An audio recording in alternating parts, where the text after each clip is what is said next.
नमस्कार दोस्तों, मैं दिनेश प्रजापति केआर क्लासेस में आप सभी का स्वागत करता हूं। तो दोस्तों, मैं आज आप सभी के सामने रीजनिंग का एक बहुत ही मजेदार चैप्टर लेकर आया हूं और हमारे चैप्टर का नाम है कैलेंडर। देखिए, कैलेंडर चैप्टर एक हमारा बहुत इंपॉर्टेंट चैप्टर और बहुत ही मजेदार चैप्टर है। इस चैप्टर में से हमारे ज्यादातर सभी कॉम्पिटिशन के पेपर में 2 से 3 क्वेश्चन जरूर पूछे जाते हैं। जैसे कि हमसे पूछेगा 15 अगस्त 1947 को क्या दिन था, या 26 जनवरी 1950 को क्या दिन था, या आज मंगलवार है तो आज से 15 दिन बाद कौन सा दिन होगा। ये हमारे कुछ 3 से 4 टाइप के क्वेश्चन हैं और इन्हीं क्वेश्चनों को हमसे वो पूछता है। तो आज हम इस वीडियो में इन्हीं क्वेश्चनों को बहुत ही आसानी से सॉल्व करेंगे और हम किसी भी प्रश्न को सॉल्व करने के लिए कोई भी कोड यूज में नहीं लेंगे। हम सभी प्रश्नों को बिना कोड के बहुत ही आसानी से सॉल्व करेंगे। जैसे कोड से हमारा मतलब जनवरी का अलग कोड होगा, फरवरी का अलग कोड होगा, मार्च का कोड होता है। इस तरह उन कोडों से क्वेश्चन सॉल्व करते हैं, लेकिन हम वो रटने वाला तरीका हम बिना कोड के क्वेश्चनों को सॉल्व करेंगे। बस मैं आपको कैलेंडर का थोड़ा सा बेसिक कॉन्सेप्ट समझाऊंगा। आपको कैलेंडर का कॉन्सेप्ट अच्छे से समझना है और हम कॉन्सेप्ट के आधार पर कैलेंडर के सभी प्रश्नों को बिना कोड के सॉल्व करेंगे। अच्छा, जैसे कि ये तो आप सभी जानते हैं कि हमारी जो फरवरी है 28 फरवरी होती है या 29 फरवरी होती है। जो ईयर 4 से डिवाइड हो जाए वो 29 फरवरी होती है, बाकी सभी क्या होती है 28 फरवरी। जैसे कि हमारा राम का जन्म 29 फरवरी 2016 को हुआ, तो उसका अगला जन्मदिन कब आएगा? 29 फरवरी 2020 को आएगा, क्योंकि हमारी जो फरवरी होती है 29 फरवरी हर 4 साल बाद आती है। यदि उसका जन्म 29 फरवरी 2016 को होता है तो उसका अगला जन्मदिन कब आएगा? 29 फरवरी 2020 को आएगा। लेकिन क्या ऐसा भी हो सकता है कि किसी का जन्मदिन 8 वर्ष बाद आए? जी हाँ, बिल्कुल हो सकता है कि किसी का जन्मदिन 8 वर्ष बाद आए, और वो और कोई नहीं, भारत के प्रधानमंत्री भी रह चुके हैं जिनका पहला ही जन्मदिन 8 वर्ष बाद आया था। तो ऐसा क्यों है और वो कौन थे, वो हम आगे वीडियो में डिस्कशन करेंगे। तो चलिए वीडियो को शुरू करते हैं और कैलेंडर के बेसिक कॉन्सेप्ट को समझते हैं। तो दोस्तों, मैं आपको कैलेंडर के बेसिक कॉन्सेप्ट को समझाने से पहले थोड़ा सा कैलेंडर का इतिहास बताना चाहता हूं कि कैलेंडर, जिस कैलेंडर को हम अपना रहे हैं, इसे किसने बनाया, यह कब आया, क्या इससे पहले और भी कोई कैलेंडर थे, और इस टाइम हम जो कैलेंडर में है इसके हिसाब से हम सन 2022 में है, तो सन 2022 में क्यों है? पहले भी हो सकते थे कैलेंडर के हिसाब से हम सन 2022 में, लेकिन इससे पहले भी तो हो सकते थे। तो आइए हम थोड़ा सा कैलेंडर का इतिहास समझते हैं। तो दोस्तों, आज हम जिस कैलेंडर को अपना रहे हैं वो हमारा ग्रेगोरियन कैलेंडर है। कौन सा कैलेंडर? हमारा ग्रेगोरियन कैलेंडर, जिसके हिसाब से हम सन 2022 में है। ऐसा नहीं है कि हमारा यही एक कैलेंडर है, सभी देशों के अपने अलग अलग कैलेंडर हैं और सभी देशों के बहुत पुराने पुराने कैलेंडर भी हैं। इतिहास के हिसाब से हमारा जो सबसे पहले कैलेंडर था वो था यहूदी कैलेंडर।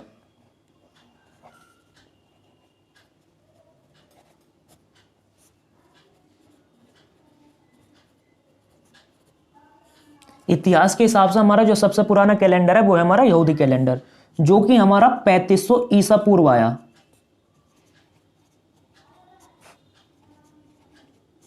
अच्छा, ये ईसा पूर्व का मतलब क्या होता है? हमारा जो सबसे पुराना कैलेंडर में है इतिहास के हिसाब से वो यहूदी कैलेंडर माना गया है, और जो कि हमारा 3500 ईसा पूर्व आया।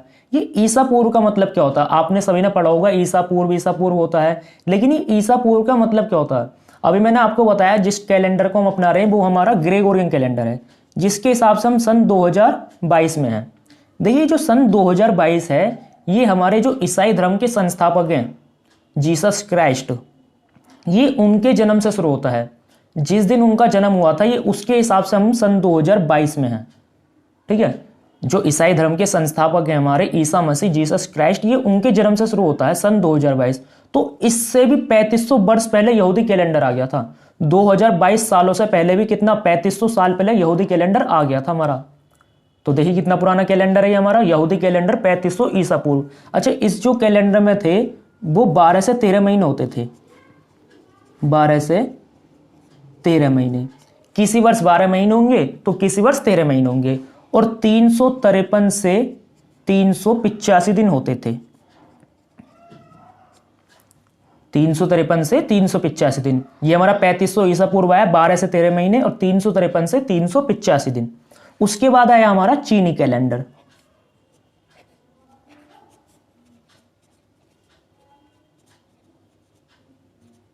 जो कि हमारा 2500 ईसा पूर्व आया।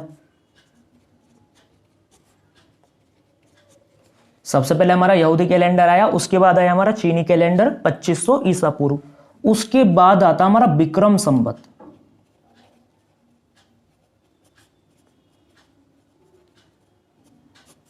विक्रम संवत आपने सुना भी होगा विक्रम संवत। ये हमारा वही विक्रम संवत है जो कि उज्जैन के महाराज विक्रमादित्य के नाम पर पड़ा है। इसे बनवाने का श्रेय उज्जैन के महाराज विक्रमादित्य को जाता है। और देखिए ये जो बना, ये हमारा बना 57 ईसा पूर्व। 57 ईसा पूर्व, वही जीसस क्राइस्ट के 57 वर्ष पहले ही हमारा विक्रमादित्य ने विक्रम संवत बना दी थी 57 ईसा पूर्व। और देखिए ये एक दुनिया का एकमात्र ऐसा कैलेंडर है जिसने हमें सबसे पहले बताया कि 7 दिनों का एक सप्ताह रखा जाए। ये दुनिया का सबसे पहला कैलेंडर है जिसने हमें बताया कि 7 दिनों का एक सप्ताह रखा जाए। और ये भारत का कैलेंडर है जिसे कि विक्रमादित्य ने बनवाया और जिसे हम विक्रम संवत के नाम से जानते हैं। 7 दिनों का एक सप्ताह। और इसी कैलेंडर में बताया गया कि एक वर्ष में 12 महीने हो। दुनिया का सर्वप्रथम कैलेंडर यही है जिसने हमें बताया कि 7 दिनों का एक सप्ताह रखा जाए और 12 महीने, और सभी में एक वर्ष में कितने दिन, 365 से 366 दिन। किसी वर्ष 365 दिन तो किसी वर्ष 366 दिन। इस कैलेंडर में जो आज के कैलेंडर में सभी बातें हैं, इस कैलेंडर में 57 साल पहले विक्रमादित्य ने विक्रम संवत में बता दी थी। 7 दिनों का एक सप्ताह, 12 महीने, 365 से 366 दिन। उसके बाद जितने भी कैलेंडर आए हैं पश्चिमी कैलेंडर, वो सब इसी कैलेंडर से ही बने हुए हैं।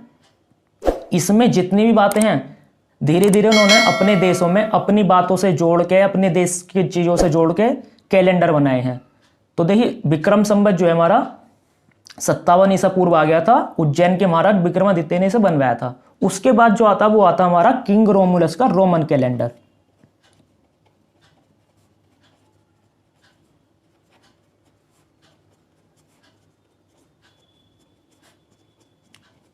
किंग रोमुलस का रोमन कैलेंडर। इस कैलेंडर में ज्यादातर वही बातें हैं जो कि हमारे विक्रम संवत में थी कि 12 महीने का एक वर्ष होगा, 7 दिनों का एक सप्ताह होगा, 365 से 366 दिन। लेकिन इसमें जो गलतियां थी, जो इसमें 2-4 थोड़ी बहुत गलती थी, इन्होंने हमारा कैलेंडर छापा तो, लेकिन कुछ इसमें गलतियां भी थी। अपने हिसाब से इन्होंने चीजों तो तोड़ मरोड़ के रखा तो सही, लेकिन इसमें कुछ गलतियां थी।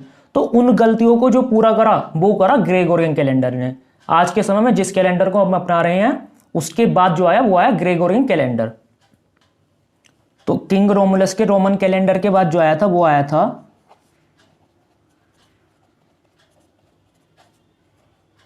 Gregorian calendar. और ये जो ग्रेगोरियन कैलेंडर है वो इसी कैलेंडर का मूल रूप है। इस कैलेंडर में जो भी गलतियां थी, इस कैलेंडर में उस गलतियों को पूरा करा गया है। मतलब इस कैलेंडर में जो भी गलतियां थी, इस कैलेंडर में उस गलतियों को सुधार कर एक इन्होंने अपना कैलेंडर बना दिया ग्रेगोरियन कैलेंडर, जिसे हम आज अपना रहे हैं, जिसके हिसाब से हम सन 2022 में हैं। और देखिए ये जो कैलेंडर है ये किसके जन्म से शुरू होता है? ये होता है हमारे जीसस क्राइस्ट के जन्म से। जो हमारे ईसाई धर्म के संस्थापक हैं ईसा मसीह, ये उनके जन्म से शुरू होता है, जीसस क्राइस्ट के जन्म से ग्रेगोरियन कैलेंडर, जो कि हम आज सन 2022 में हैं। ठीक है। अच्छा, इस कैलेंडर में जो था, मतलब ये जो कैलेंडर अपनाया था 1582 में, इस कैलेंडर को इन्होंने ग्रेगोरियन कैलेंडर ने जारी करा। 1582 में जब ये कैलेंडर आया, इसमें देखिए इसमें जो गलतियां थी किंग रोमुलस के रोमन कैलेंडर में, इसमें उस गलती पूरा करा। जब 5 अक्टूबर के बाद, मतलब जब इन्होंने ये कैलेंडर बनाया, तो देखिए 5 अक्टूबर के बाद सीधे इन्होंने क्या करा, 15 अक्टूबर,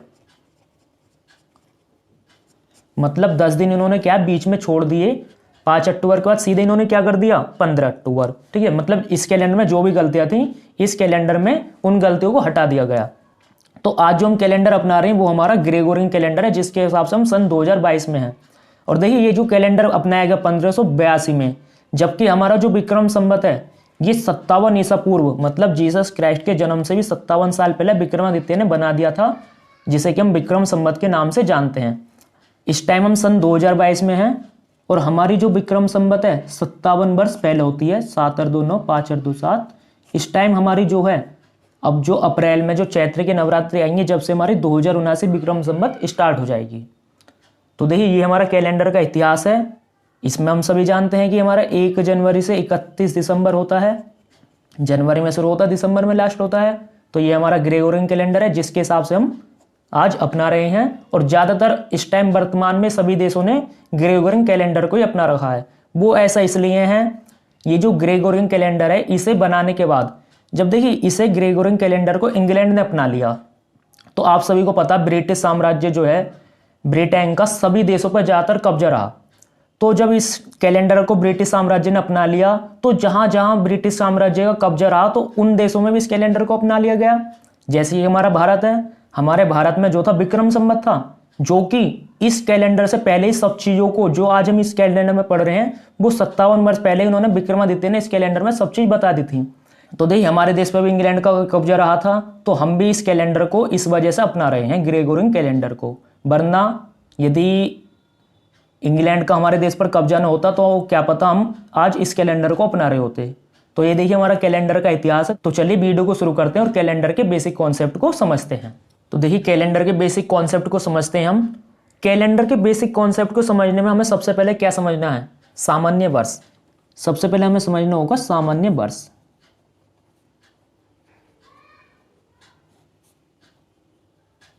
जिसे कि हम नॉर्मल ईयर बोलते हैं।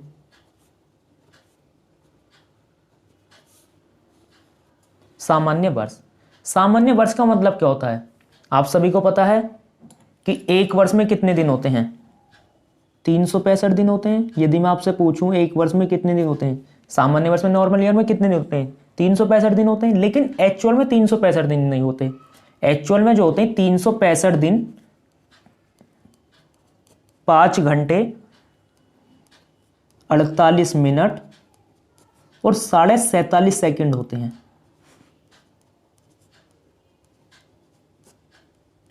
जो एक वर्ष में हमारे एक्चुअल में जो होते हैं वो 365 दिन 5 घंटे 48 मिनट 47.5 सेकंड होते हैं। इसका मतलब क्या होता है? इसका मतलब जो है हमारी पृथ्वी सूर्य का चक्कर लगाती है। सबको पता होगा कि हमारी पृथ्वी किसका चक्कर लगाती है? सूर्य का चक्कर लगाती है। तो हमारी पृथ्वी को सूर्य का एक चक्कर लगाने में 365 दिन 5 घंटे 48 मिनट 47.5 सेकंड लगते हैं। जैसे कि आप वीडियो में देख रहे हैं कि ये हमारी पृथ्वी है और ये सूर्य के चारों ओर जो चक्कर लगा रही है, इसे अपना पूरा एक चक्कर लगाने में 365 दिन 5 घंटे 48 मिनट 47.5 सेकंड लगते हैं। और जो हमारी पृथ्वी जो अपने धुरी पर घूमती है उसे अपना पूरा एक चक्कर लगाने में कितने दिन लगते हैं? पूरे एक दिन। कितने दिन? एक दिन मतलब 24 घंटे। ये हमारी पृथ्वी है, इसे अपना पूरा एक चक्कर लगाने में अपने धुरी पर घूमने में कितना टाइम लगता है? एक दिन अर्थात 24 घंटे। और पृथ्वी को सूर्य का पूरा चक्कर लगाने में कितने दिन लगते हैं? 365 दिन 5 घंटे 48 मिनट 47.5 सेकंड। देखिए एक दिन में कितने घंटे होते हैं? 24 घंटे होते हैं। लेकिन एक्चुअल में 24 घंटे नहीं होते इसमें भी। जैसे हम यहाँ 365 दिन पढ़ते हैं लेकिन एक्चुअल में ये होता है। इसी तरह एक दिन में 24 घंटे नहीं होते। जो होते हैं वो होते हैं हमारे 23 घंटे 56 मिनट 4.09 सेकंड। एक दिन में जो एक्चुअल में होते हैं वो 23 घंटे 56 मिनट 4.09 सेकंड होते हैं। तो ये हमारे सामान्य वर्ष में एक दिन में 365 दिन, इसे हम 365 दिन ही पढ़ेंगे क्योंकि 5 घंटे 48 मिनट को हम देखिए एक दिन में 24 घंटे होते हैं। लेकिन हम 5 घंटों को कहाँ समायोजित करें? तो इन्हें हमने छोड़ दिया, 365 दिन पढ़ेंगे हम। 365 दिन एक नॉर्मल ईयर में कितने दिन होते हैं? 365 दिन। ये 5 घंटे 48 मिनट 47.5 सेकंड को क्या बना दिया इन्होंने? 6 घंटे एडजस्ट कर दिया। इसे हम अलग पढ़ेंगे। तो देखिए सामान्य वर्ष में हमें कितने दिन पढ़ने हैं? एक वर्ष में कितने दिन होते हैं? 365 दिन। तो चलिए आगे पढ़ते हैं हम लीप वर्ष। लीप वर्ष।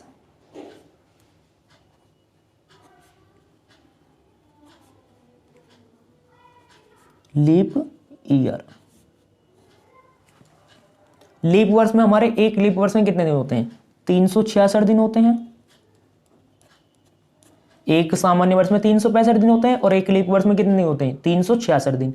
ये एक एक्स्ट्रा दिन कहां से आया? मैंने देखो आपको बताया था ना 6 घंटे। और ये जो लीप वर्ष आता है कितने वर्षों में आता है? हर 4 साल बाद आता। तो इसलिए 4 साल बाद आता।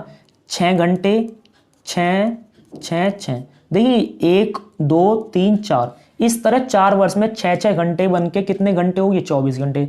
और 24 घंटे का क्या हो जाता है? एक दिन। तो वो एक दिन इसलिए यहाँ एडजस्ट हो गया 366 दिन। इसलिए हमारा हर 4 साल बाद एक एक्स्ट्रा दिन आ जाता है 366 दिन, जो कि कहाँ एडजस्ट करा, 29 फरवरी में। जो सामान्य वर्ष में होती है उसमें फरवरी कितने दिन की होती है, 28 दिन की होती है, और जो लीप वर्ष में फरवरी होती है वो कितने दिन की होती है, 29 दिन की। इसलिए हमारा हर 4 साल बाद 29 फरवरी आती है। ठीक है, तो हमारी हर 4 साल बाद इसलिए 29 फरवरी आती है। यदि मैं आपसे पूछूं 2012, 2016, 2018, 2010, इनमें से कौन सा लीप वर्ष है और कौन सा सामान्य वर्ष है, कौन सा लीप ईयर है और कौन सा नॉर्मल ईयर है, तो आप क्या करेंगे, लीप वर्ष हमारा कितने साल बाद आता, 4 साल बाद आता, तो आप 4 से डिवाइड कर दीजिए। यदि 4 से डिवाइड हो रहा है तो हमारा लीप ईयर होगा, और यदि 4 से डिवाइड नहीं हो रहा तो हमारा नॉर्मल ईयर होगा।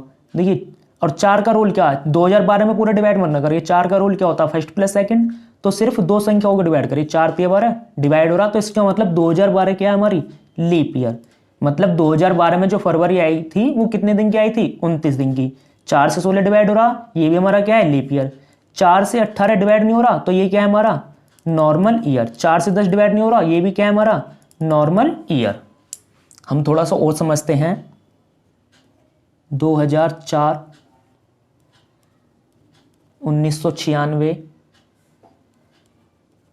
1896, 1704, कौन सा लीप ईयर है, कौन सा नॉर्मल ईयर है। देखिए, 4 से डिवाइड हो रहा है, लीप ईयर है। 4 से डिवाइड हो रहा है, 4 दूनी 8, 4 4 16, ये भी क्या है, लीप ईयर। 4 से 96 डिवाइड हो रहा है, ये भी क्या है, लीप ईयर। 4 से ये भी क्या है, लीप ईयर। अब आपको दिख रहा है, देखिए 1896 लीप ईयर है, 1996 क्या है, लीप ईयर है। ये भी सारे क्या है, हमारे लीप ईयर। यदि जैसे 2004 है, 2004 क्या है, हमारा लीप ईयर, तो 4 साल बाद भी क्या आएगा, हमारा लीप ईयर। 2008 क्या होगा, लीप ईयर। 2012 क्या होगा, लीप ईयर। 2016 क्या होगा, लीप ईयर। हर 4 साल बाद हमारा क्या आता है, लीप ईयर। यदि मैं आपसे पूछूं कि 1896 क्या है, लीप ईयर या नॉर्मल ईयर, आप क्या करेंगे, 4 से डिवाइड। 4 दूनी 8, क्या है ये, हमारा लीप ईयर। तो आपको पता है 1896 हमारा क्या है, लीप ईयर है। तो इससे जो 4 वर्ष बाद आएगा वो भी क्या होगा, हमारा लीप ईयर। यदि 1896 4 साल जोड़े तो 1900 भी क्या होगा, हमारा लीप ईयर। आप क्या करेंगे, 4 से डिवाइड। 4 से डिवाइड हो रहा है तो आप क्या कहेंगे, इसे लीप ईयर। लेकिन ये हमारा लीप ईयर नहीं है। क्यों नहीं है, चलिए आगे समझते हैं लीप ईयर ये हमारा क्यों नहीं है। तो देखिए, मैंने आपको बताया 1896 हमारा लीप ईयर है, तो 4 साल बाद 1900 भी हमारा लीप ईयर होना चाहिए, लेकिन हमारा लीप ईयर नहीं है। क्यों नहीं है, तो इसके लिए हमें समझना होगा शताब्दी लीप वर्ष।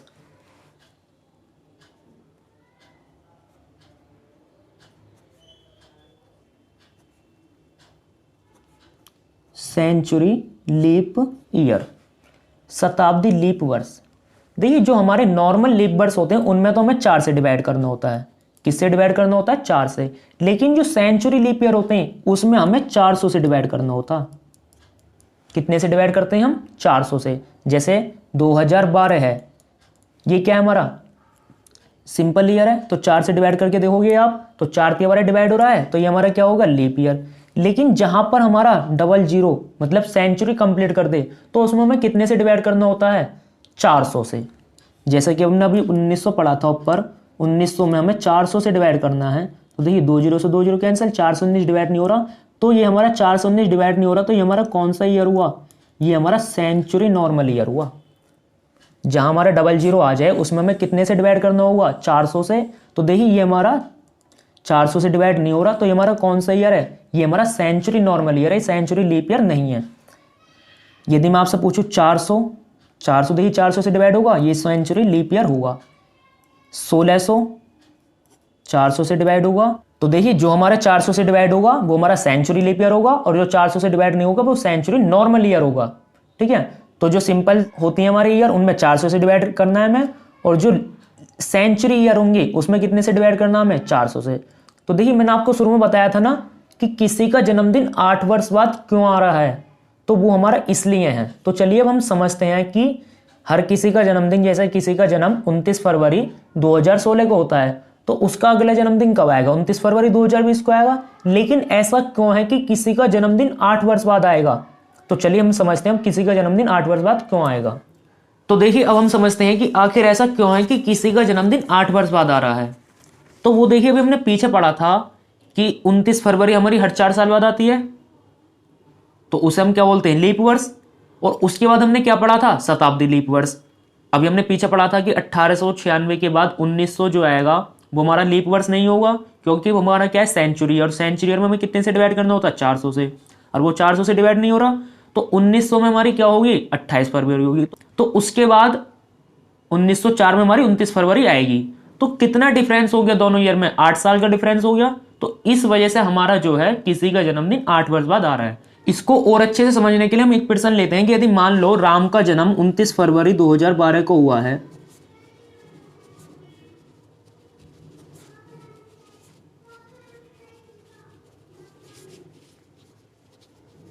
उनतीस फरवरी 2012 को हुआ था, तो उसका अगला जन्मदिन कब आएगा।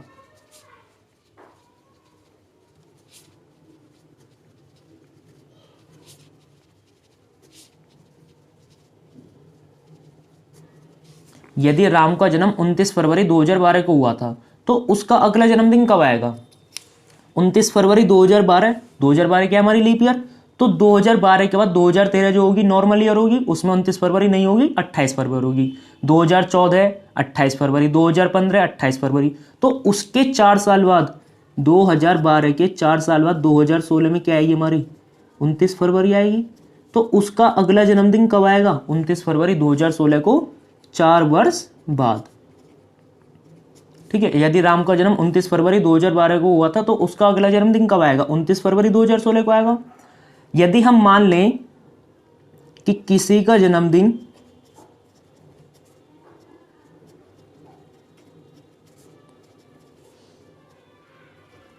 29 फरवरी 1896 को हुआ था,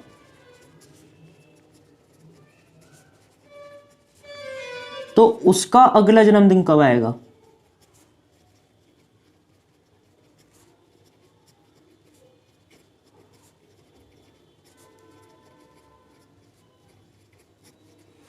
ठीक है, यदि किसी का जन्मदिन 29 फरवरी 1896 को हुआ था, तो उसका अगला जन्मदिन कब आएगा। अभी हमने ऊपर पढ़ा यदि 2012 को हुआ है, तो उसका 4 वर्ष बाद 2016 में आएगा। इसी तरह 29 फरवरी 1896 को हुआ है, तो 4 साल बाद 1900 में क्या 29 फरवरी आएगी, नहीं आएगी, क्योंकि ये क्या है हमारा सेंचुरी ईयर। और सेंचुरी ईयर में हमें 4 से डिवाइड नहीं करना होता, कितने से डिवाइड करना होता है, 400 से। तो सन 1900 में हमारी 29 फरवरी नहीं होगी, कितनी होगी, 28 फरवरी। तो 1900 के बाद 1904 जो आएगा उसमें आएगी 29 फरवरी। यदि किसी का जन्म 29 फरवरी 1896 को हुआ है, तो उसका अगला जन्मदिन 29 फरवरी 1904 को आएगा, 8 वर्ष बाद। तो इस वजह से हमारा किसी का जन्मदिन 29 फरवरी 1896 को हुआ, तो उसका अगला जन्मदिन कब आएगा, 29 फरवरी 1904, 8 वर्ष बाद। क्योंकि बीच में जो 1900 होगी वो हमारी सेंचुरी ईयर, और सेंचुरी ईयर में हमें कितने से डिवाइड करना होता है, 400 से। तो ऐसा कौन है कि जिसका पहले जन्मदिन 8 वर्ष बाद आया था, वो और कोई नहीं, भारत के चौथे प्रधानमंत्री मोरारजी देसाई हैं। आप वीडियो में देख रहे हैं, ये हमारे मोरारजी देसाई हैं, जिनका पहला ही जन्मदिन 8 वर्ष बाद आया था। क्योंकि उनका जन्म जो हुआ था 29 फरवरी 1896 को हुआ था, तो उनका पहले जन्मदिन जो है 29 फरवरी 1904 को आया था, 8 वर्ष बाद। जब वह 8 वर्ष के हो चुके थे, उनका पहला जन्मदिन जब आया था। तो ये हमारे भारत के चौथे प्रधानमंत्री भी रह चुके हैं मोरारजी देसाई, जिन्हें आप वीडियो में देख रहे हैं। तो चलिए अब हम समझते हैं आगे का बेसिक कॉन्सेप्ट। तो देखिए, अभी तक हमने normal year, leap year, century leap year, century normal year, 29 फरवरी 8 वर्ष बाद क्यों आ रहा है जन्मदिन, ये सब हमने अच्छे से पढ़ लिया। अब हमारा चलता सबसे ज्यादा इंपॉर्टेंट टॉपिक, ऑड डे। आगे के जो प्रश्न सॉल्व होंगे वो इसी की सहायता से होंगे, ऑड डे, विषम दिन। सबसे ज्यादा इंपॉर्टेंट यही है हमारा विषम दिन। विषम दिन निकालना कि विषम दिन कितने हैं। तो देखिए, एक नॉर्मल ईयर में मैंने अभी आपको बताया था कि नॉर्मल ईयर में हमारे कितने दिन होते हैं, 365 दिन होते हैं। एक नॉर्मल ईयर में कितने दिन होते हैं हमारे, 365 दिन। इसे यदि हम वीक में डिवाइड करें, आपको पता है कि यदि 1 जनवरी को मंडे है, तो 2 जनवरी को क्या होगा, ट्यूसडे होगा। 3 जनवरी को क्या होगा, वेडनेसडे होगा। इस तरह 8 जनवरी को वापिस क्या आ जाएगा, मंडे आ जाएगा, क्योंकि हर 7 दिन बाद हमारे क्या होते हैं, डेज रिपीट होते हैं। तो 7 दिनों का एक सप्ताह होता है, तो इसमें हमें 7 से डिवाइड करना है। डेज में हमें क्या डिवाइड करना है, 7 से। क्यों डिवाइड करेंगे, हमें निकालने ऑड डे। यदि हम इसमें 7 से डिवाइड कर दें तो वीक में निकल जाएगा और बचा हुआ क्या होगा, ऑड डे। यदि इसमें हम डिवाइड करें 7 पंजे 35, 7 दूनी 14, बचा क्या, ये तो ये 52 वीक, बचा क्या, एक। तो ये जो एक एक्स्ट्रा डे बच रहा है इसे ही हम क्या बोलते हैं, ऑड डे। तो हमारे लिए ये सबसे ज़्यादा इंपॉर्टेंट है, ऑड डे, कि एक नॉर्मल ईयर में कितने ऑड डे होते हैं, एक, क्योंकि 7 से डिवाइड करा 52 टाइम, तो ये 52 वीक आ गया, बचा हुआ एक जो है उसे क्या बोलेंगे हम, ऑड डे। अच्छा, लीप ईयर, लीप ईयर में कितने डेज पढ़े अभी हमने, 366। यदि हम इसमें 7 से डिवाइड करें तो देखिए 52 वीक और 2 डेज बचेंगे। तो ये जो 2 डेज है यही क्या है हमारे, ऑड डे। तो एक नॉर्मल ईयर में कितने ऑड डे होते हैं, एक लीप ईयर में कितने ऑड डे होते हैं, 2। ये हमें याद रखना है कि एक नॉर्मल ईयर में कितने ऑड डे होंगे, एक, और एक लीप ईयर में कितने ऑड डे होंगे, 2। उसका रीजन इसलिए है क्योंकि हर 7 दिन बाद क्या होते हैं, डेज रिपीट होते हैं। तो इसलिए 52 वीक के बाद जो है, यदि हम 1 जनवरी में जो भी डेज रहा होगा तो 52 वीक जो है बाद वही डेज क्या हो जाएगा, रिपीट। तो ये तो देखिए एक नॉर्मल ईयर में एक ऑड डे होता है, एक लीप ईयर में 2 ऑड डे होते हैं। यदि हमसे कोई पूछे 100 वर्ष में ऑड डे, 200 वर्ष में ऑड डे,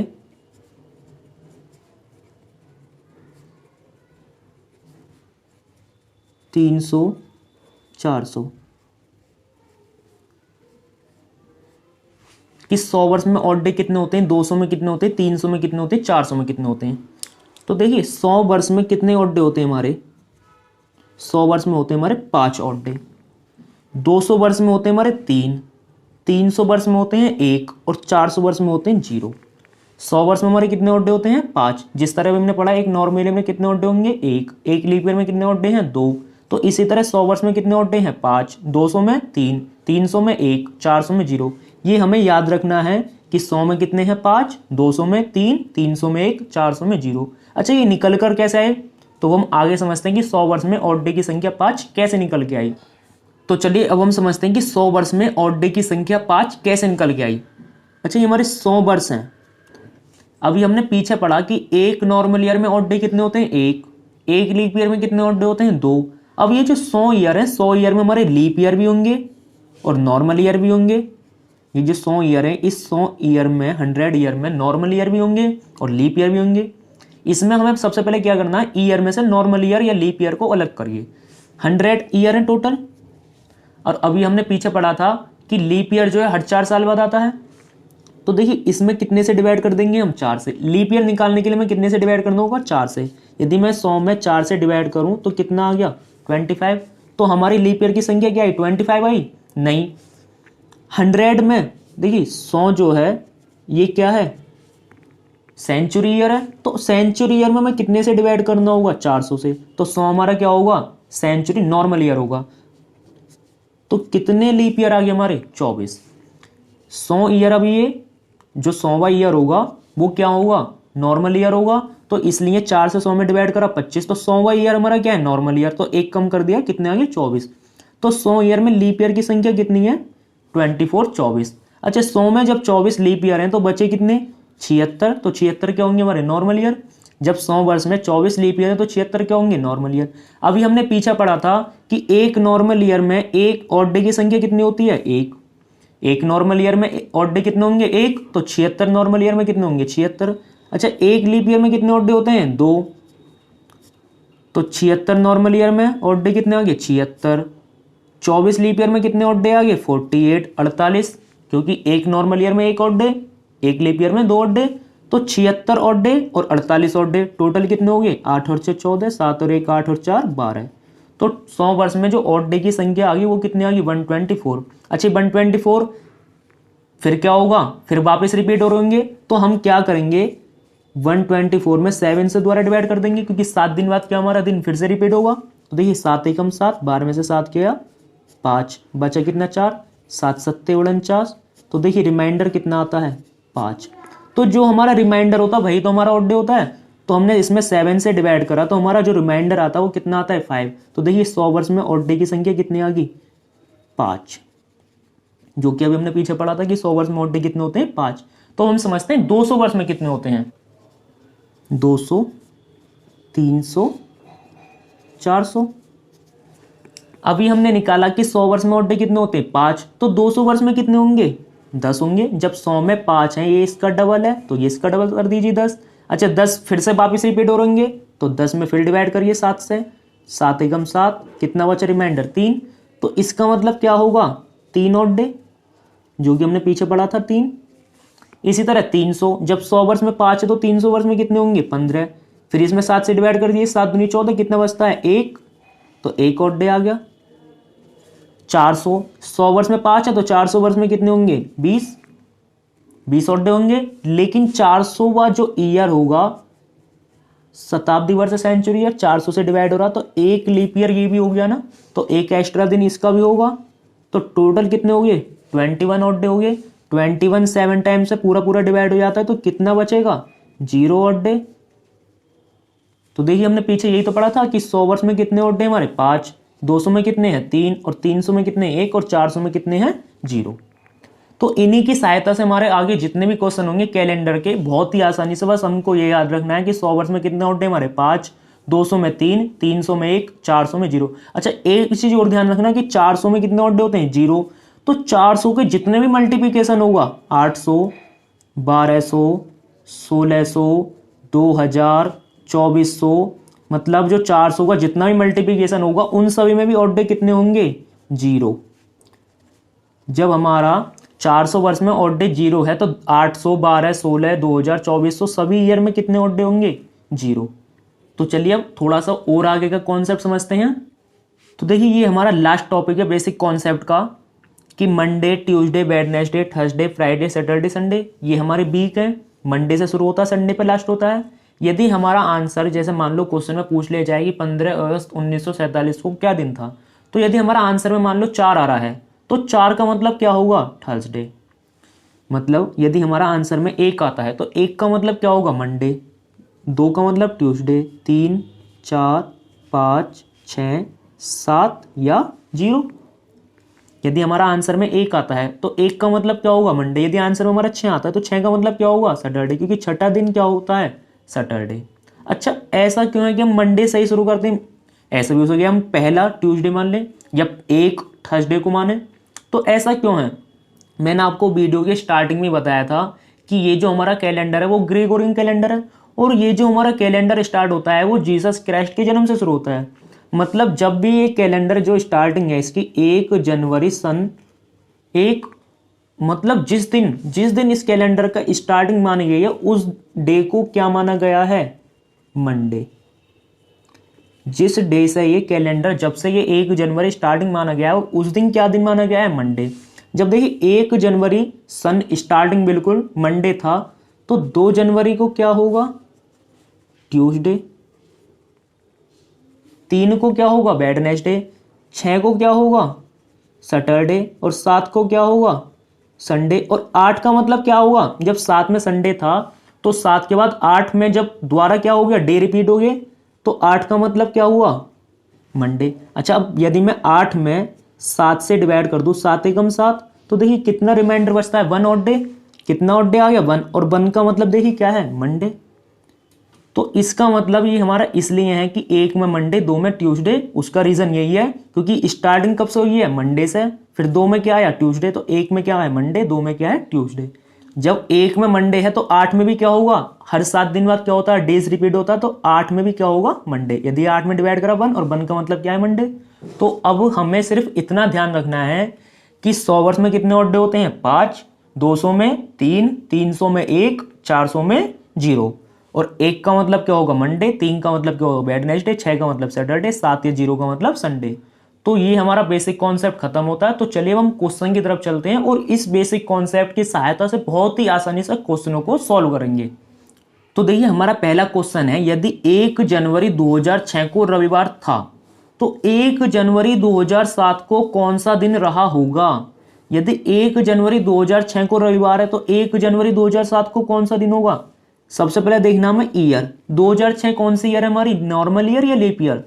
4 से डिवाइड नहीं होगा तो ये हमारी कौन सी हुई नॉर्मल ईयर। नॉर्मल ईयर में कितने डेज होते हैं 365। कितना ऑड डे होता है 1, तो एक और एक्स्ट्रा होगा। यदि सीधा सीधा 1 जनवरी 2006 को रविवार है, 1 जनवरी 2006 को संडे है, तो 1 जनवरी 2007 को कौन सा दिन होगा?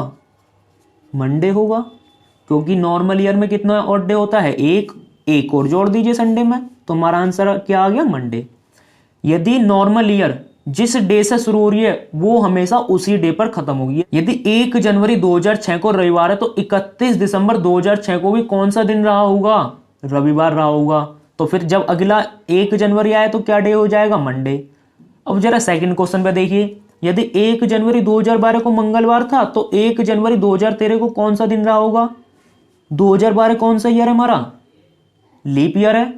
जब नॉर्मल ईयर हो तो एक और डे होता है, आपको एक प्लस करना है। लीप ईयर कितना होता है हमारा? 366 दिन। कितने और डे होते हैं? 2। तो मंगलवार में सीधा सीधा कितना प्लस करना है आपको? 2 प्लस करना है। तो मंगल, बुध, बृहस्पति। तो 1 जनवरी 2013 को कौन सा दिन रहा होगा? बृहस्पति।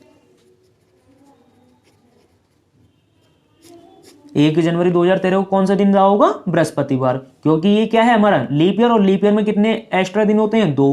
तो मंगल में 2 और जोड़ दीजिए, बृहस्पतिवार। और देखिए यदि 1 जनवरी 2012 को मंगलवार है तो 31 दिसंबर 2012 को कौन सा दिन रहा होगा? एक एक्स्ट्रा रहा होगा, बुधवार। ठीक है।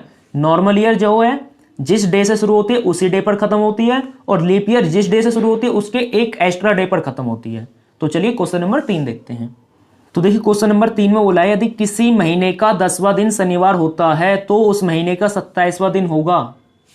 यदि 10वां दिन, इसका मतलब 10 तारीख मान ले, 10 में देखिए सैटरडे है तो 27 में पूछा है।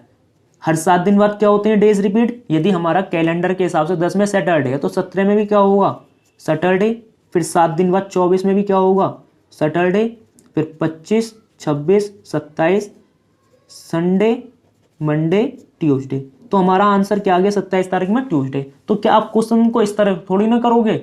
अभी हमने पीछे इतना अच्छा बेसिक कॉन्सेप्ट समझा तो आप उसकी सहायता से करिए ना सीधे सीधा। 27 है, 27 में से 10 माइनस करा हमने, 17। क्योंकि देखिए 10 तारीख में शनिवार है तो 27 तारीख का पूछा, तो कितने दिन बाद का पूछा हमसे? 27 माइनस 10, 17 दिन बाद का पूछा है। अब 17 में मैं 7 से डिवाइड कर दूं तो 7 दूनी 14, कितना ऑड डे बचता है? 3 ऑड डे बचता है। तो शनिवार में आप 3 और जोड़ दीजिए। कितना ऑड डे है हमारा? 3। तो सैटरडे में 3 और जोड़ दीजिए, संडे, मंडे, ट्यूसडे। तो हमारा आंसर क्या आ गया? ट्यूसडे। तो आपको इतना लंबा चौड़ा करने की थोड़ी जरूरत है। सीधा सीधा 27 माइनस 10, 17। 17 से 17 में हमने 7 से डिवाइड करा, 3। कितना ऑड डे आ गया हमारा? 3 ऑड डे आ गया। तो शनिवार में 3 और जोड़ दीजिए, क्या आ गया? ट्यूसडे।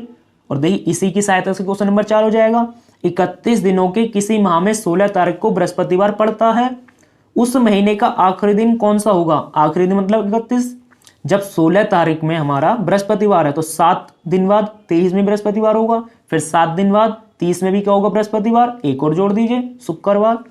और सीधा सीधा आपको क्या करना है? 31 माइनस 16 कितना आ गया? 15। क्योंकि 31 दिनों के माह में 16 तारीख को बृहस्पतिवार है तो कितने दिन बाद का पूछा हमसे? 15 दिन बाद का पूछा है। 7 से डिवाइड कर दीजिए, 7 दूनी 14, कितना ऑड डे आया? 1। बृहस्पतिवार में 1 जोड़ दीजिए, क्या आ गया? शुक्रवार आ गया। तो हमारा आंसर क्या होगा? शुक्रवार। तो चलिए क्वेश्चन नंबर 5 देखते हैं। तो देखिए क्वेश्चन नंबर 5 में हमसे पूछा है कि 10 जनवरी 2007 को क्या दिन था। अब हमसे ये नहीं बोला कि इतनी तारीख को ये दिन है तो इससे इतने दिन बाद कौन सा दिन होगा। सीधा सीधा क्या बोल दिया कि 10 जनवरी 2007 को कौन सा दिन था। तो अब हमें इसमें निकालना है कि 10 जनवरी 2007 को कौन सा दिन रहा होगा। तो देखिए 10 जनवरी 2007 है। आपने देखिए मैथ में पढ़ा होगा, यदि संख्या है कोई 102 का होल स्क्वायर तो आप इसे क्या लिख सकते हो? 100 प्लस 2 का होल स्क्वायर। अब भी तो ये 102 ही है। तो इस तरह जो हमने पीछे पढ़ा था कि 100 वर्ष में ऑड डे कितने हैं? 5, 200 में 3, 300 में 1 और 400 में 0। तो हमें जो है इसे उनकी संख्याओं के मल्टीप्लिकेशन में बनाना है। 2007 है तो देखिए 2000 साल तो पूरी कंप्लीट होगी, उसके बाद आगे जा रहा है तो इसे मैं क्या लिख सकता हूँ? 2000 प्लस 2000 पूरी कंप्लीट होगी, फिर 2000 1 2 3 4 5 6। 10 जनवरी 2007 का तो देखिए हमसे पूछा है। 2007 में तो अभी हम चल रहे हैं तो 2006 तक क्या हो चुके हैं? कंप्लीट। 6 वर्ष पूरे क्या हो गए? कंप्लीट हो गए। 2006 तक हो गया। फिर 10 जनवरी 2007 का निकालना है तो 10 जनवरी 2007 का हो गया ये। सबसे पहले 2000 साल पूरे कंप्लीट हो गए, 6 वर्ष वो कंप्लीट हो गए और 10 जनवरी और हो गए। हमने जो पढ़ा था 400 का पढ़ा था, 400 में ऑड डे कितने हैं 0, और मैंने बताया था 400 का मल्टीप्लिकेशन भी क्या होता है 0, तो 2000 में भी कितने ऑड डे होंगे 0। अब ये 6 वर्ष में ऑड डे कितने होंगे। अच्छा 6 वर्ष में देखिए हमारे लीप ईयर भी शामिल है और नॉर्मल ईयर भी शामिल है। जो 6 वर्ष हैं इसमें हमारा लीप ईयर भी शामिल होगा और नॉर्मल ईयर भी शामिल होगा। अब इसमें से लीप ईयर निकालने के लिए आप क्या करोगे, 4 से डिवाइड, 6 में 4 से डिवाइड करा कितने टाइम जरा 1 टाइम, तो कितने लीप ईयर होगा 1, बचे कितने नॉर्मल ईयर 5। जो 2000 के बाद 2001 आया होगा नॉर्मल ईयर रहा होगा, 2002 भी क्या होगा नॉर्मल ईयर, 2003 भी क्या हो गया नॉर्मल ईयर, 2004 क्या रहा होगा लीप ईयर, 2005 क्या है नॉर्मल, और 2006 भी क्या है नॉर्मल ईयर। तो देखिए सिर्फ 2004 ही तो एक लीप ईयर आया है, तो 6 वर्ष में एक लीप ईयर है तो 5 क्या हो गए नॉर्मल ईयर। और हमने पढ़ा था कि नॉर्मल ईयर में कितने ऑड डे होते हैं 1, तो 5 नॉर्मल ईयर में कितने ऑड डे हो गए 5। एक लीप ईयर में कितने ऑड डे होते हैं 2, तो एक लीप ईयर में ऑड डे की संख्या कितनी होगी टोटल 2, 2 और 5 कितना आ गया 7। तो 6 वर्ष में हमारे ऑड डे कितने आ गए 7। लेकिन आपको इतना लंबा कुछ नहीं करना, 6 वर्ष में ऑड डे हमने कितने मान लिए 6, हमने जो है उसमें शामिल कर लिया कि हर साल में ऑड डे कितने होते हैं एक तो ऑड डे होता ही होता है 365 दिन जो हैं उसमें एक ऑड डे तो हमेशा रहेगा। तो 6 वर्ष में ऑड डे कितने हो गए 6, इसमें लीप ईयर कितने शामिल है 1, तो एक एक्स्ट्रा ऑड डे हो रहा होगा। तो देखिए अभी 6 और 1 7, तो आपको सीधा सीधा करना है कितने वर्ष हैं 6 वर्ष, तो 6 तो ऑड डे हो गए, इसमें लीप ईयर कितने 4 से डिवाइड करा एक टाइम जरा तो एक ऑड डे हो गया। तो देखिए 6 और 1 7, ये तो पूरा कैंसिल हो गया, आपको आगे करने की जरूरत ही ना। 10 जनवरी का निकालना है, 10 में 7 से डिवाइड करा 7 एकम 7, कितना बच गया था हमारा 3 बच गया था रिमाइंडर, तो ये 3 क्या है ऑड डे, और 3 का मतलब क्या था हमारा वेडनेसडे, 3 का मतलब क्या है हमारा वेडनेसडे बुधवार, और यही क्या है हमारा आंसर। और आप देखिए कैलेंडर में देख सकते हैं कि 10 जनवरी 2007 को कौन सा दिन है वेडनेसडे। तो देखिए मैंने आपको बताया है इसलिए टाइम लग रहा है, लेकिन ये हमारा क्वेश्चन ज़्यादा से ज़्यादा 10 से 15 सेकंड में बहुत ही आसानी से सॉल्व हो जाएगा। तो चलिए क्वेश्चन नंबर 6 देखते हैं। तो देखिए क्वेश्चन नंबर 6 में बोला है मुस्कान का जन्म 19 अक्टूबर 2004 को हुआ था। जिस दिन मुस्कान का जन्म हुआ वह दिन क्या था। मुस्कान का जन्म कब हुआ था 19 अक्टूबर 2004 को, तो जिस दिन मुस्कान का जन्म हुआ वह दिन क्या था। तो हमें इसमें निकालना है कि 19 अक्टूबर 2004 को कौन सा दिन रहा होगा। क्वेश्चन बहुत बढ़िया है और इस क्वेश्चन में हमारे सारे ही डाउट क्या हुए क्लियर होने वाले हैं। हमसे क्या पूछा है 19 अक्टूबर 2004 को कौन सा दिन रहा होगा। तो देखिए 2004, इसे भी हम पहले क्या करेंगे 2000 प्लस, देखिए 2004 में 19 अक्टूबर का तो हमसे पूछा है, तो 2004 में तो भी हम चल रहे हैं। इससे पहले 2001, 2002, 2003, 3 साल के हो चुके हैं पूरे कंप्लीट, तो 3 साल ये वो हो गए। कहाँ तक जाना है हमें 19 अक्टूबर तक जाना है। 2000 में ऑड डे की संख्या क्या है हमारी 0। 3 वर्ष में ऑड डे की संख्या क्या मान ली, हर वर्ष में क्या होता है ऑड डे 1 होता है, तो 3 वर्ष में ऑड डे कितने होंगे 3। इसमें लीप ईयर शामिल है क्या 2001, 2002, 2003, कोई लीप ईयर नहीं है, 4 से डिवाइड नहीं होगा, तो इसका मतलब क्या है ये सारे नॉर्मल ईयर है। तो 3 वर्ष में ऑड डे कितने होंगे 3, क्योंकि एक नॉर्मल ईयर में ऑड डे कितने होता है 1, तो 3 नॉर्मल ईयर में ऑड डे कितने होंगे 3। अब हमें कहाँ तक जाना है 19 अक्टूबर तक जाना है। जनवरी, फरवरी, मार्च, अप्रैल, मई, जून, जुलाई, अगस्त, सितंबर के बाद कहाँ तक जाना है हमें 19 अक्टूबर। तो देखिए अक्टूबर से पहले सितंबर तक पूरे महीने हो चुके हैं। अच्छा जनवरी में कितने महीने होते हैं 31, फरवरी में कितने होते हैं वही नॉर्मल ईयर में 28 और लीप ईयर में 29। तो देखिए आपको कैसे याद रखना पड़ेगा यदि आपको नहीं पता, जैसे जुलाई क्या है 31, फिर अगस्त भी क्या है 31, तो देखिए ये हमारा हाथ है, ये वाला जो होता है 31 का होगा, अंदर वाला जो होगा 30, फिर 31, फिर 30, जनवरी 31, फरवरी 28 या 29, मार्च 31, अप्रैल 30, जो अंदर को जा रहा है वो 30 का होगा, मई 31, जून 30, फिर जुलाई 31। फिर देखिए जुलाई के बाद जब हम वापस आएंगे यहाँ से शुरू करेंगे अगस्त, तो देखिए जुलाई अगस्त लगातार 2 महीने हमारे ऐसे हमारे 31 दिन के होते हैं, अगस्त, फिर सितंबर, अक्टूबर, नवंबर, दिसंबर। तो जो हमारे ऊपर की तरफ आ रहे हैं वो 31 के होंगे और जो अंदर की तरफ जा रहे हैं वो 30 के होंगे, वो फरवरी में होते हैं 28 या 29। ठीक है, तो जनवरी, फरवरी, मार्च, अप्रैल, मई, जून, जुलाई, अगस्त, सितंबर, अक्टूबर, नवंबर, दिसंबर। तो चलिए हम समझते हैं आगे। अभी मैंने आपको बताया कि जनवरी में कितने होते हैं टोटल 31, तो आपको 31 नहीं लिखने, जनवरी में कितने डेज होते हैं 31। यदि हम इसमें 7 से डिवाइड कर दें 7 चौक 28, तो कितने ऑड डे होते हैं इसमें भी? जनवरी में 3। अब आती है फरवरी। फरवरी कौन सी में है हम? 2003 तो कंप्लीट हुई, फरवरी जो है 2004 है।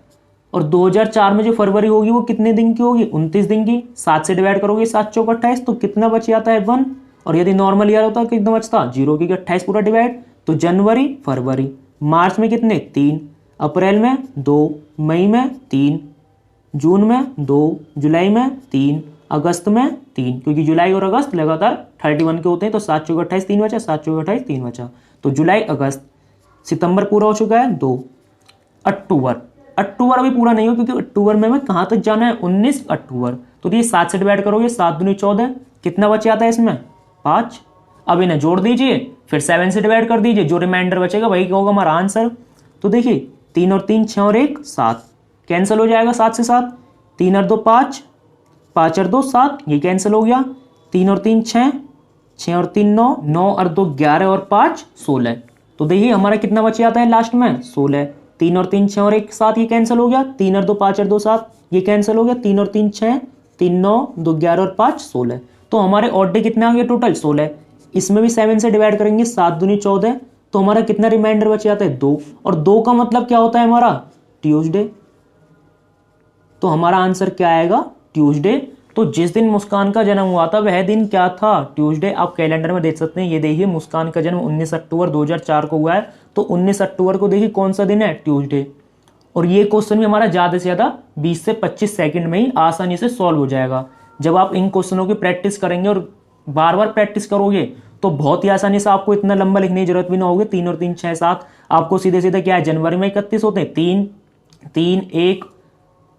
ठीक है, तो क्वेश्चन क्या है हमारे? बहुत ही आसानी से सॉल्व होने वाले हैं। तो चलिए क्वेश्चन नंबर 7 देखते हैं। तो देखिए क्वेश्चन नंबर 7 में हमसे पूछा है कि 26 जनवरी 1950 को क्या दिन था? 26 जनवरी 1950 को क्या दिन था? अभी तक हमने ऊपर जितने भी क्वेश्चन करे वो 2000 के बाद वाले जा रहे थे, तो हमने उसे क्या करा? 2000 प्लस में करा। अब ये है हमारा 1950। क्या है? 1950। तो आप इसे 1900 प्लस नहीं लिखोगे। क्यों नहीं लिखोगे? क्योंकि हमने जो ऑड डे पढ़े हैं वो 400 की मल्टीप्लिकेशन में और 100 200 300 के पढ़े हैं। तो 400 का मल्टीप्लिकेशन 400 800 1200 1600, 1600 के बाद क्या आ जाता है? 2000। तो आप इसे पहले क्या करोगे? 400 की मल्टीप्लिकेशन में बनाइए, तो 1600 प्लस 1950 को क्या करेंगे? 300। 1600 प्लस 300, क्योंकि हमें 1600 को पता है 0, 300 को पता है 1। कितने वर्ष हो गए? 1900 वर्ष कंप्लीट हो गए। कहां तक जाना है हमें? 1950। तो 1950 से पहले 49 साल जो है 1949 तक कंप्लीट हो गए पूरे, क्योंकि 26 जनवरी 1950 में तो हमें जाना है। तो 49 वर्ष क्या है? पूरे कंप्लीट हो गए। कहां तक जाना है हमें? 26 जनवरी। तो ये हमारे टोटल हो गया 26 जनवरी 1950 तक। 1600 प्लस 300 1900 प्लस 49 1949, वहां तक जाना है 26 जनवरी तक जाना है। तो 1600 वर्ष में ऑड डे कितने होंगे? 0, क्योंकि 400 में क्या होता है? 0। तो 1600 में क्या होगा? 0। 300 में कितना होगा? 1। ये 300 वर्ष में ऑड डे कितने होते हैं? 1। अब है 49 वर्ष। 49 वर्ष में ऑड डे कितने मान लिए हमने? 49 मान लिए। ठीक है, 49 वर्ष में ऑड डे कितने होंगे? 49। अब इन 49 वर्ष में हमारे लीप ईयर भी शामिल है। 4 एकम 4, 4 दूनी 8, कितने लीप ईयर हैं? 12। तो 12 एक्स्ट्रा डे कितने हो गए? लीप ईयर के हो गए। तो ये 12 किसके हो गए? लीप ईयर वाले। 49 वर्ष में 49 तो ऑड डे हो गए, और इसमें लीप ईयर कितने शामिल है? 4 से डिवाइड करा 12, तो 12 ऑड डे किसके हो गए? लीप ईयर वाले हो गए। 26 जनवरी, 26 दिन उसके मान लिया हमने 26 जनवरी, क्योंकि जनवरी तक ही जाना, फरवरी में थोड़ी एंटर करें। 26 जनवरी का पूछा हमसे, तो 26 दिन हमने उसके मान लिए। अब इसमें देखिए जोड़ दीजिए और 7 से डिवाइड कर दे दीजिए। 7 से इसमें डिवाइड होगा है, 7 से इसमें डिवाइड कर दीजिए, 7 से इसमें 1 का तो 1 आ गया। 7 से 49 में डिवाइड करा 0, 7 से 12 में डिवाइड करा 7 एकम 7, कितना बचा? 5। 7 से 26 में डिवाइड करा 7 या 21, कितना बचता है हमारा? 5। 5 और 5 10, 10 और 1 11। अच्छा 11 में फिर से 7 से डिवाइड कर दीजिए, 7 एकम 7, कितना बच जाता है हमारे रिमाइंडर? 4। और 4 का मतलब क्या है हमारा? बृहस्पतिवार, थर्सडे, क्योंकि हमने पढ़ा था 1 में क्या होता है? मंडे, 2 में क्या है? ट्यूसडे, 3 में क्या है? वेडनेसडे, और 4 में क्या है? थर्सडे। तो 26 जनवरी 1950 को क्या दिन था? थर्सडे। कैलेंडर में आपको दिख रहा है कि 26 जनवरी 1950 को कौन सा दिन था हमारा? थर्सडे, बृहस्पतिवार। तो चलिए क्वेश्चन नंबर 8 देखते हैं। तो देखिए क्वेश्चन नंबर 8 में हमसे पूछा है 15 अगस्त 1947 को क्या दिन था। जिस दिन भारत स्वतंत्र हुआ तो उस दिन कौन सा दिन रहा होगा। सबसे ज्यादा इंपॉर्टेंट क्वेश्चन है 15 अगस्त 1947, 26 जनवरी 1950। ये क्वेश्चन हर एग्जाम में बार बार रिपीट होते हैं। तो देखिए 15 अगस्त 1947 को कौन सा दिन था। तो देखिए 1947, इसे भी हम पहले किसके उसकी मल्टीप्लिकेशन बनाएंगे 1600, क्योंकि 1600 हमारा क्या 400 की मल्टीप्लिकेशन, फिर 300 हमें क्योंकि 1600 को पता है, 300 को पता है, 1900 हो गया। 1947 में तो हमें जाना है 15 अगस्त 1947 तक जाना। तो देखिए इससे पहले 46 वर्ष के हमारे पूरे कंप्लीट हुए और कहां तक जाना है हमें 15 अगस्त। 1600 वर्ष में ऑड डे कितने हैं 0, 300 वर्ष में ऑड डे कितने हैं 1, 46 वर्ष में ऑड डे कितने हो गए 46। अब इन 46 वर्ष में हमारे क्या है लीप ईयर भी शामिल है, 4 एकम 4, 4 एकम 4, तो लीप ईयर के कितने ऑड डे हो गए 11। अब कहां तक जाना है 15 अगस्त तक जाना है। तो जनवरी फरवरी मार्च, तो देखिए जनवरी में कितने थे 31, इसका मतलब क्या है 3। फरवरी 28 की होगी तो 7 चौक 28 पूरा चला गया, 0 29 की होगी तो 1 होगा। कौन से ईयर में जा रहे हैं हम 1947 में जा रहे हैं। तो 47 क्या हमारी 4 से डिवाइड नहीं हो रही, नॉर्मली होगी, तो 28 दिन की होगी फरवरी तो 0, मार्च में 3, अप्रैल में 2, मई में 3, जून में 2, जुलाई में 3, अगस्त में हमें जाना है 15 अगस्त तक। तो 7 दूनी 14, कितना बचता है 1। तो देखिए 1 का 1 आ गया, 46 में 7 से डिवाइड कर दीजिए, 7 6 42, कितना बच जाता है 4। फिर 7 से इसमें 11 में डिवाइड कर दीजिए, कितना बच गया 4। अब आप आगे देख लीजिए 3 और 3 6, 6 और 2 8, 8 और 3 11, 11 और 3 14, कैंसिल हो जाएगा, बचा कितना यहाँ 2 और 1 3, फिर 4 और 1 5, 5 और 4 9, 9 और 3 12, 1 और 4 5 और 4 9 और 3 12, 12 से 7 में डिवाइड करोगे 7 एकम 7, कितना बच जाता है हमारे रिमाइंडर 5। और 5 का मतलब क्या है हमारा फ्राइडे। तो जिस दिन भारत स्वतंत्र हुआ था उस दिन हमारा शुक्रवार फ्राइडे था। ठीक है, जिस दिन भारत स्वतंत्र हुआ था उस दिन क्या था फ्राइडे। और जिस दिन गणतंत्र दिवस मनाते हैं हम 26 जनवरी 1950, जब हमारा गणतंत्र दिवस लागू हुआ तो उस दिन क्या था बृहस्पतिवार। तो चलिए हम क्वेश्चन नंबर 9 देखते हैं कि 15 अगस्त 2047 को क्या दिन होगा। यहां तो हमने पढ़ लिया 15 अगस्त 1947 को कौन सा दिन था, जब भारत स्वतंत्र हुआ फ्राइडे। जब हम अपनी आजादी के 100वां वर्ष मनाएंगे 15 अगस्त 2047 को, तो उस दिन कौन सा दिन रहेगा। तो चलिए अब हम समझते हैं कि 15 अगस्त 2047 को कौन सा दिन होगा। देखिए 15 अगस्त 2047 को क्या दिन होगा। अभी हमने ऊपर पढ़ा था कि 15 अगस्त 1947 को कौन सा दिन था शुक्रवार। 5 कितने वर्ष बाद का पूछा हमसे 5 वर्ष बाद का पूछा है, 10 प्लस 1 11, 7 से डिवाइड करा 7 एकम 7 4, और 4 का मतलब क्या है बृहस्पतिवार। तो 15 अगस्त 2047 को कौन सा दिन रहेगा बृहस्पतिवार। यदि आपको 1947 का याद नहीं है तो आप देखिए कैसे निकालेंगे 2047 2000 के मल्टीप्लिकेशन में चला जाएगा, 47 में तो हम एंटर करें तो 46 वर्ष पूरे हो चुके हैं। कहां तक जाना है हमें 15 अगस्त। 2000 का मतलब क्या है 0, 46 वर्ष में ऑड डे कितने हो गए 46, 4 से डिवाइड करोगे 11, 11 बार जाएगा 11 चौक 44। 15 अगस्त तक जाना है तो जनवरी में 3, फरवरी में 2047 में हम 28 दिन की होगी 0, मार्च में 3, अप्रैल में 2, मई में 3, जून में 2, जुलाई में 3, और अगस्त में कहां तक जाना है 15 अगस्त। तो 7 दूनी 14, कितना आ गया 1, 7 से इसमें डिवाइड कर दीजिए, 7 से इसमें 7 6 42, कितना बचा 4, 7 एकम 7 4 बचा, 3 3 और 2 5, 5 और 3 8, 8 और 2 10, 10 और 3 13 और 1 14, ये तो पूरा कैंसिल हो गया। तो बचा कितना 4 और 4 8, 8 और 3 11, 11 से 7 में डिवाइड करा कितना आ गया 4, और 4 का मतलब क्या है हमारा थर्सडे। तो जिस दिन हम अपनी आजादी का 100वां वर्ष मनाएंगे, जब हमारे भारत को स्वतंत्र हुए 100 वर्ष हो जाएंगे 15 अगस्त 2047 को, तो उस दिन कौन सा दिन रहेगा बृहस्पतिवार। तो चलिए वीडियो का लास्ट क्वेश्चन नंबर 10 देखते हैं। तो देखिए क्वेश्चन नंबर 10 में हमसे पूछा है यदि दिसंबर 17 1899 को शनिवार था तो दिसंबर 22 1901 को कौन सा दिन होगा। सीधा सीधा आपको पता है, अभी हमने जब पहले क्वेश्चन पढ़ा था नॉर्मल ईयर में कितना एक्स्ट्रा दिन हो जाता है, एक दिन एक्स्ट्रा चले जाता है, और लीप ईयर में कितने एक्स्ट्रा दिन चले जाते हैं 2। तो देखिए 17 दिसंबर 1899 को क्या है सैटरडे, तो 17 दिसंबर 1900 को क्या रहा होगा संडे, क्योंकि कितना एक्स्ट्रा हो जाता है उसमें एक एक्स्ट्रा हो जाता है। फिर 17 दिसंबर 1901 को कौन सा होगा मंडे, क्योंकि क्या है हमारा 1899 भी क्या है नॉर्मल ईयर, 1900 भी क्या है नॉर्मल ईयर। सेंचुरी है, 400 से डिवाइड करना है, 4 से डिवाइड मत कर देना। तो देखिए 17 दिसंबर 1899 को शनिवार, तो 17 दिसंबर 1901 को क्या होगा संडे, 17 दिसंबर 1901 को क्या होगा मंडे। और हमसे क्या पूछा है 22, 5 दिन बाद का पूछा है, 5 और जोड़ दीजिए, क्या होगा 5 और 1 6, 6 का मतलब क्या होगा सैटरडे। एक मंडे का मतलब क्या होता है 1, 1 और 5 कितना हो गया 6, मंडे में 5 और जोड़ दीजिए, कितना आ गया सैटरडे आ गया हमारा सीधा सीधा। तो 17 दिसंबर 1899 को सैटरडे है, तो 22 दिसंबर 1901 को क्या होगा सैटरडे। तो आज की हमारी वीडियो यहीं समाप्त होती है। आज हमने वीडियो में कैलेंडर का पूरा बेसिक कॉन्सेप्ट समझा, कैलेंडर के जो मोस्ट इंपोर्टेंट क्वेश्चन है वो पढ़े, और साथ के साथ हमने कैलेंडर का इतिहास भी पढ़ा। तो नेक्स्ट वीडियो में हम कैलेंडर के इनसे आगे के क्वेश्चनों को सॉल्व करेंगे। तो आज की हमारी वीडियो यहीं समाप्त होती है। यदि वीडियो पसंद आई हो तो वीडियो को लाइक और शेयर करना न भूलें, और वीडियो देखने के लिए धन्यवाद।